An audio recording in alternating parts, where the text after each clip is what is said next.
marvelous Jacksonville, Florida.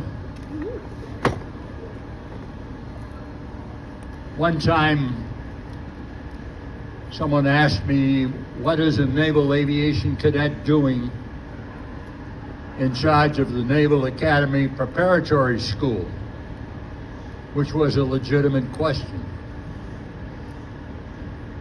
It turns out that when I was on shore duty over in Hanoi, I have a flat learning curve, so I had to spend 7 years there.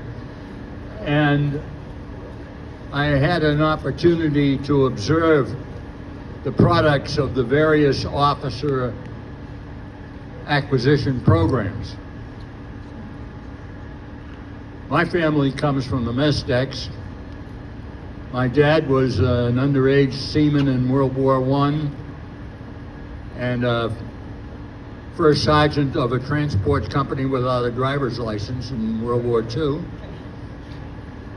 My brother was a Marine, God love him. And I probably was destined to be maybe an adequate E7. But I had an opportunity being in the middle of the pack to watch people rise to the occasion. Because in a jail like that, 10,000 miles away, there is no law. Our leaders tried to lead in their underwear, and that's not a very imposing picture with which to dominate people.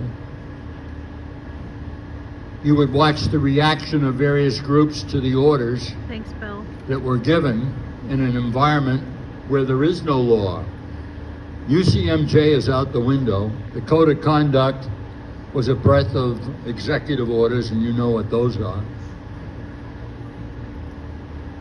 The interesting thing to me was, universally, if you were looking for a response of some kind, you would always get a positive response from what we, the aviation cadets, used to call the boat school boys.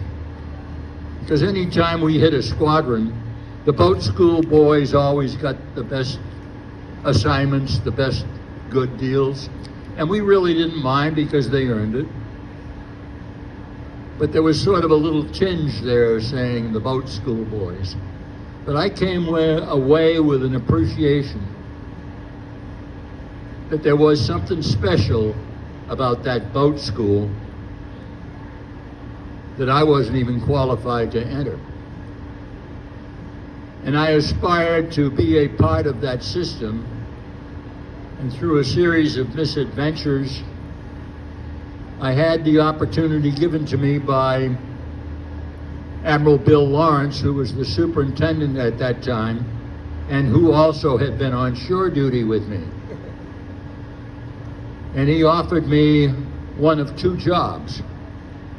I could be deputy for operations and work for the commandant and get midshipmen on the train to Philadelphia for the Army-Navy game, or I could be the dirty little jobs officer, taking that which no one else wanted, the Jimmy Legs, the American Federation of Government Employees, blah, blah, blah. And I leapt at the opportunity because I wanted to be a part of it. When it came time to separate, Admiral Lawrence asked me where I'd like to go. And I said, I'd like to have the prep school. Now that was pretty much even saying it, a mortal sin of some kind. Here is this unwanted, unwashed aviation cadet trying to take over the seedlings. It was the best request I ever made. It was the best decision that I ever made.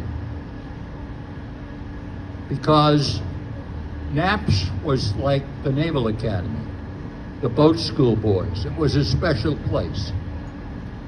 And as Gunny Ski will tell you from all the years working with kids and watching classes come and go, each class has its own flavor. And some classes blonde, some classes are colorful and all smoke. Some classes are classy and a little bit above us all. And then some of the classes have the right stuff. And it turns out that in my experience, in my tenure, in my observation, that the NAPS class of '83 had the right stuff. Yeah. Napsters rule.